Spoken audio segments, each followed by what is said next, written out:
नमस्कार. 9:30च्या बातमीपत्रात मी शैलेश पेठे आपलं स्वागत करतो. सुरुवातीला एक नजर ठळक बातम्यांवर. महापालिका आणि जिल्हा परिषद निवडणुकांसाठी राज्यभरात दिग्गजांच्या प्रचार सभा, केंद्रीय मंत्र्यांसह नेतेही मैदानात.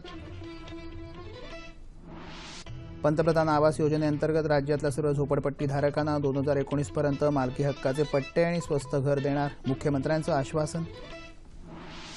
मनसेची सत्ता असणाऱ्या नाशिक महापालिकेत एकही भ्रष्टाचार नाही, 5 वर्षात विकास कामांचा धडाका लावला राज ठाकरे. सगळी विकास कामं भाजपानंच केली तर इतरांनी काय केलं असे खडेबोल सुनावत गेल्या 25 वर्षातला ठाण्यातला विकास हा शिवसेनेचाच, उद्धव ठाकरे. आपापसातल्या भांडणात मग्न असलेल्या पक्षांना बाजूला सारून काँग्रेसलाच महानगरपालिकेत सत्ता द्या, दिग्विजय सिंह यांचं आवाहन. देशाचं लष्कर आणि सुरक्षेसारख्या संवेदनशील विषयांवर विरोधकांनी राजकारण करू नये, काश्मीर प्रश्नी जितेंद्र सिंह यांची अपेक्षा. तिहेरी तलाक आणि मुस्लिम धर्मातल्या प्रथांविरोधात दाखल सर्व याचिका घटनापीठाकडे वर्ग करण्याचा सर्वोच्च न्यायालयाचा निर्णय. विमुद्रीकरणानंतर अर्थव्यवस्थेचा विकास दर नव्यानं उभारी घेईल, रिझर्व्ह बँकेचे गव्हर्नर उर्जित पटेल यांचा विश्वास. आणि बॅडमिंटनपटू पी.व्ही. सिंधू जागतिक क्रमवारीत 5व्या स्थानावर, कारकिर्दीतलं सर्वोत्तम मानांकन. पाहूया सविस्तर वृत्त. पंतप्रधान आवास योजनेअंतर्गत राज्यातल्या सर्व झोपडपट्टीधारकांना वर्ष 2019 पर्यंत मालकी हक्काचे पट्टे आणि स्वस्त घरं देण्याचं आश्वासन भाजप नेते देवेंद्र फडणवीस यांनी दिलं. ते आज अमरावतीमध्ये महानगरपालिका निवडणुकीसाठी भाजपाच्या प्रचार सभेत बोलत होते. मेक इन इंडिया अभियानामुळे विदर्भात अनेक उद्योग येत असून त्यामुळे मोठ्या प्रमाणात रोजगार निर्मिती होईल असा विश्वासही त्यांनी व्यक्त केला. येत्या काळात आधुनिक आणि आंतरराष्ट्रीय दर्जाचं शहर म्हणून अमरावतीला ओळख मिळवून देण्यासाठी भाजपाला एकहाती सत्ता द्या असं आवाहन त्यांनी जनतेला केलं.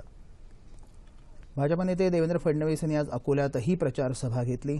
विदर्भात अकोला, अमरावती, नागपूर आणि चंद्रपूर या 4 महानगरपालिका आहेत. नागपूर महापालिकेचं चित्र गडकरींनी बदललं आहे. उर्वरित 3 महापालिकांचा विकास करण्यासाठी भाजपाला एकहाती सत्ता द्या असं आवाहन त्यांनी केलं. कॉटन सिटी म्हणून ओळख असणाऱ्या अकोला शहराची पिछेहाट झाली आहे. इथं नागरीकरण झालं, मात्र शिक्षण आणि आरोग्याची सोय झाली नाही आणि म्हणूनच स्मार्ट सिटीच्या माध्यमातून या सर्व गोष्टींचा विकास करण्यासाठी भाजपाच्या हाती सत्ता द्या असंही ते यावेळी म्हणाले. देवेंद्र फडणवीस यांनी आज नागपूरमध्येही आगामी महानगरपालिका निवडणुकीसाठी भाजपा रिपाई बरियम युतीची प्रचार सभा घेतली. विकासरूपी व्याज देणाऱ्या विश्वासू बँकेतच मतरूपी गुंतवणूक करण्याचं आवाहन त्यांनी यावेळी जनतेला केलं. इतर बँकांची दिवाळखोरी निघाली असं सांगत त्यांनी इतर पक्षांवरही टीका केली. महानगरपालिकेत स्वच्छ प्रशासन आणि विकासाची हमी भाजपा देत असून विकासाचं स्वप्न पूर्ण करण्यासाठी भाजपाला भरघोस मतांनी निवडून द्या असं आवाहन भाजपाचे ज्येष्ठ नेते व्यंकय्या नायडू यांनी आज पुण्यात पत्रकार परिषदेत केलं. काँग्रेससह शिवसेनेलाही लक्ष करत ज्या काँग्रेसचे हात भ्रष्टाचारानं बरबटले आहेत अशा काँग्रेसवर आयुष्यभर टीका करणाऱ्या सेनेकडून काँग्रेसचं होणारं कौतुक समजण्यापलीकडचं आहे असा टोलाही त्यांनी लगावला. मुंबई भाजपानं शिवसेना मुखपत्रावर बंदी घालण्याच्या केलेल्या मागणीवर नायडू यांनी कोणत्याही वर्तमानपत्रावर बंदी घालणं हा आमचा सिद्धांत नसून अभिव्यक्ती स्वातंत्र्यावर गदा आणणार नाही असंही यावेळी स्पष्ट केलं. सोलापूर इथंही व्यंकय्या नायडू यांची प्रचार सभा झाली.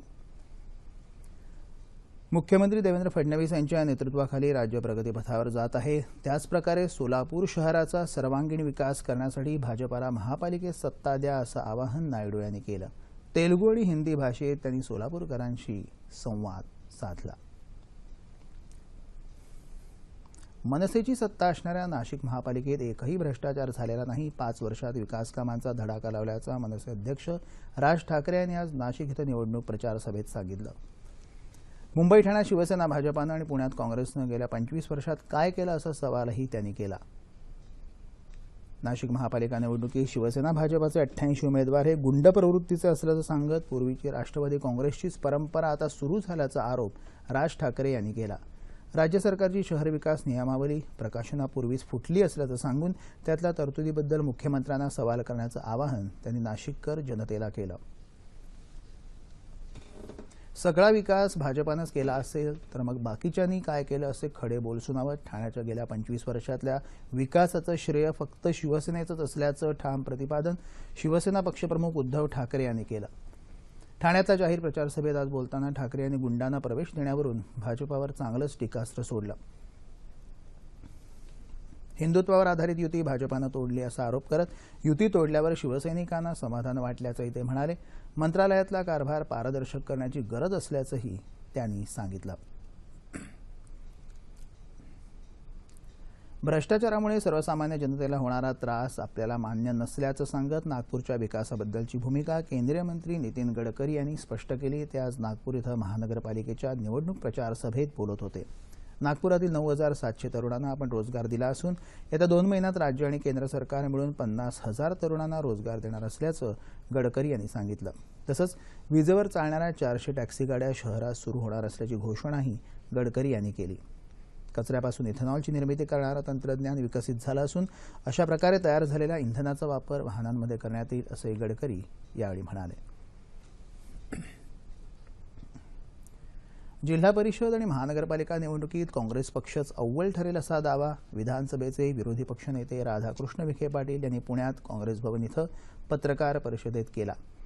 यावेळी त्यांनी पुणे महानगरपालिका निवडणुकीबद्दल काँग्रेसची भूमिकाही स्पष्ट केली.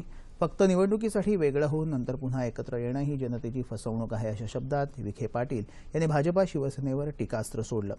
सत्ताधारी पक्षाकडे कोणताही अजेंडा नसल्याचा आरोपही त्यांनी केला. पुण्याचं वैभव काँग्रेसनं जपलं असल्याचंही त्यांनी सांगितलं. पुण्याच्या आधी नागपूर मेट्रोचं काम सुरू झाल्याबद्दल त्यांनी नाराजी व्यक्त केली.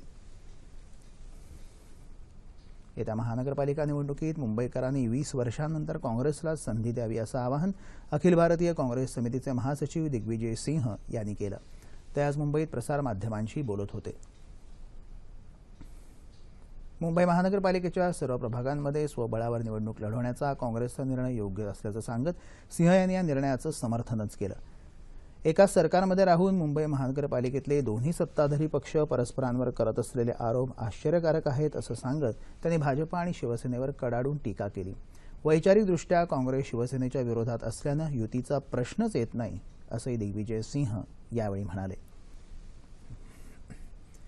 अच्छेदींच्या नावाखाली भाजपानं सर्वसामान्यांच्या अपेक्षा पूर्ण केल्या नाहीत अशी टीका राष्ट्रवादी काँग्रेसचे नेते धनंजय मुंडे यांनी केली. कोल्हापूर जिल्ह्यातल्या कागल इथल्या बोरवडे आणि सिद्धनेरली जिल्हा परिषद मतदारसंघातल्या उमेदवारांच्या प्रचारासाठी आयोजित मेळाव्यात ते आज बोलत होते. विमुद्रीकरणाच्या निर्णयामुळे काळा पैसा बाहेर येण्यास मदत होईल असं भाजपानं म्हटलं होतं. मात्र किती काळा पैसा जमा झाला याचा खुलासा सरकारनं केला नाही. तसंच मराठा समाजानं आरक्षणाच्या केलेल्या मागणीवरही सरकारनं ठोस पावलं उचलली नसून सरकारनं त्यांची फसवणूक केली आहे अशी टीका करत जिल्हा परिषद आणि पंचायत समिती निवडणुकीत राष्ट्रवादी काँग्रेसला निवडून देण्याचं मुंडे यांनी यावेळी आवाहन केलं. मुंबई महानगरपालिकेच्या निवडणुकीत भाजपाची सरशी होईल असं स्पष्ट चित्र आपल्याला दिसत आहे असं केंद्रीय रसायन आणि खत मंत्री अनंत कुमार यांनी आज मुंबईत पत्रकार परिषदेत सांगितलं. विकासाभिमुख प्रशासनासाठी भाजपाला मतं द्या असं आवाहन त्यांनी केलं. राज्यात केंद्रीय प्लास्टिक अभियांत्रिकी आणि तंत्रज्ञान संस्था तसंच केंद्रीय रासायनिक अभियांत्रिकी आणि तंत्रज्ञान संस्था स्थापन करणार असल्याचंही अनंत कुमार यावेळी म्हणाले. देशाचं लष्कर आणि सुरक्षेसारख्या अतिशय संवेदनशील विषयांवर विरोधकांनी राजकारण करू नये अशी अपेक्षा पंतप्रधान कार्यालयाचे राज्यमंत्री जितेंद्र सिंह यांनी व्यक्त केली. ते आज नवी दिल्लीत बोलत होते. जम्मू काश्मीरविषयी लष्करप्रमुख जनरल बिपिन रावत यांनी केलेल्या वक्तव्यात काहीही चूक नसून काश्मीर खोऱ्यात मानवाधिकारांचं काहीही उल्लंघन होत नाही असंही जितेंद्र सिंह म्हणाले. भारतीय लष्कराविषयी सर्वांनाच अभिमान असायला हवा. त्यांचं देशावर असलेलं ऋण आपण कधीच फेडू शकणार नाही. त्यामुळे आपल्या बेजबाबदार वक्तव्यांमुळे सैन्य दलाचं मनोधैर्य खच्ची होणार नाही याची काळजी घ्यायला हवी असंही ते म्हणाले. अशा वक्तव्यांचा दुष्परिणाम पक्षीय राजकारणावर नाही तर देशाच्या सुरक्षेवर होतो याची जाणीव राजकीय नेत्यांनी ठेवावी असा सल्लाही जितेंद्र सिंह यांनी दिला. जम्मू काश्मीरमध्ये सैन्य दलांवर सातत्यानं दगडफेक करून असंतोष निर्माण करणाऱ्यांविरोधात कारवाई केली जाईल असं वक्तव्य रावत यांनी केलं होतं आणि त्याच्यावर काँग्रेसनं टीका केली होती.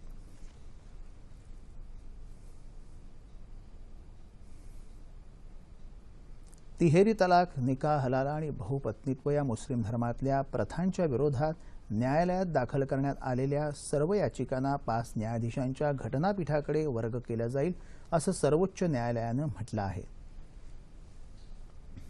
सरन्यायाधीश जे.एस. खेर यांनी ही माहिती दिली. लैंगिक समानता, निधर्मीवाद अशा आधारावर मुस्लिम धर्मातल्या प्रथांना विरोध करत काळानुरूप त्यात बदल करावेत असा सल्ला केंद्र सरकारनं दिला आहे. हे सगळे प्रश्न संवैधानिक असल्यानं घटनापीठानं त्यावर निर्णय घेणंच योग्य ठरेल असं सांगत सर्वोच्च न्यायालयानं या याचिका घटनापीठाकडे सोपवल्या आहेत. विमुद्रीकरणानंतर भारतीय अर्थव्यवस्थेचा विकास दर नव्यानं उभारी घेईल असा विश्वास रिझर्व्ह बँकेचे गव्हर्नर उर्जित पटेल यांनी व्यक्त केला. एका खासगी वाहिनीला दिलेल्या मुलाखतीत ते बोलत होते. जागतिकीकरणाच्या रेट्यात भारतीय अर्थव्यवस्थेतही सुसंगत बदल करावे लागतील असंही पटेल म्हणाले. अमेरिकेत डोनाल्ड ट्रम्प यांची सत्ता आल्यावर अमेरिकेच्या हिताची व्यापारी धोरणं राबवली जात असतानाही भारतासाठी मुक्त व्यापाराचं धोरणच फायद्याचं आहे असंही पटेल म्हणाले.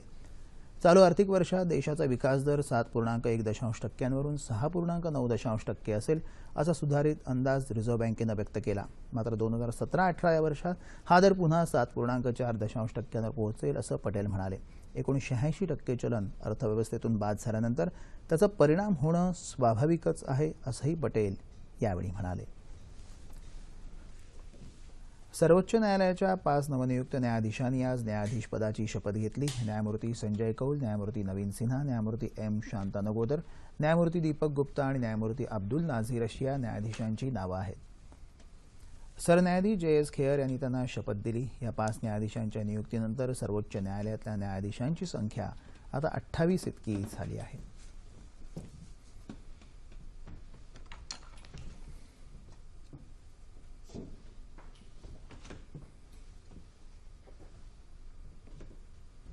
केंद्रीय पर्यावरण मंत्री अनिल माधव दबे तसंच केंद्रीय विज्ञान आणि तंत्रज्ञान मंत्री डॉ. हर्षवर्धन यांनी आज नवी दिल्ली रेल्वे स्थानकात सायन्स एक्सप्रेसला हिरवा झेंडा दाखवला. हवामान बदलाविषयी लोकांमध्ये जागरूकता निर्माण करणं हा या सायन्स एक्सप्रेसचा उद्देश आहे. लिम्का बुक ऑफ रेकॉर्ड्समध्ये या गाडीचा 6 वेळा समावेश झाला आहे. या धर्तीवर शेतीतल्या आधुनिक पद्धती आणि सुयोग्य व्यवस्थापनाविषयी शेतकऱ्यांमध्ये जागरूकता निर्माण करण्यासाठी विशेष लोकल सुरू करण्याचा सरकारचा मानस आहे असं डॉ. हर्षवर्धन यांनी यावेळी स्पष्ट केलं. हृदयविकारावरच्या उपचारात वापरल्या जाणाऱ्या कॉरोनरी स्टेंटचा कृत्रिम तुटवडा निर्माण करण्याचा प्रयत्न करणाऱ्या कंपन्यांविरुद्ध कठोर कारवाई करण्यात येईल असा इशारा केंद्रीय औषध निर्माण सचिव जयप्रिय प्रकाश यांनी आज दिला. हृदयविकाराच्या रुग्णांसाठी कॉरोनरी स्टेंटचा पुरेसा पुरवठा होण्याची खबरदारी घेतली जाईल अशी ग्वाहीही त्यांनी दिली. स्टेंटच्या किमतीवर मर्यादा घालून केंद्र सरकारने त्या 85% उतरवल्याच्या पार्श्वभूमीवर काही उत्पादक, वितरक आणि आयातदारांनी रुग्णालयांमधले स्टेंट परत मागवायला सुरुवात केली होती. असा कृत्रिम तुटवडा निर्माण करणारा आणि याविषयी इतर अनैतिक व्यवहार करणाऱ्यांवर कठोर कारवाई करण्यात येईल असं सरकारनं स्पष्ट केलं आहे. आदिवासी समाजासाठी तसंच सर्वसामान्य जनतेसाठी केंद्र सरकारनं सुरू केलेल्या विविध योजनांचा प्रचार आणि प्रसार करण्यासाठी पालघर जिल्ह्यात तरासरीजवळ गिरगावमध्ये क्षेत्रीय प्रचार संचालनालयाच्या वतीनं आज एक विशेष कार्यक्रम आयोजित करण्यात आला होता. यावेळी खासदार चिंतामण वनगा, आमदार पास्कल धनागरे उपस्थित होते. जनधन योजना, डिजिधन योजना, पंचायत सक्षमीकरण या योजनांबद्दल मार्गदर्शनही करण्यात आलं. क्षेत्रीय प्रचार संचालनालयाच्या प्रधान महासंचालक नीलम कपूर, राज्याच्या अतिरिक्त महासंचालक प्रभावती आकाशी यावेळी उपस्थित होत्या.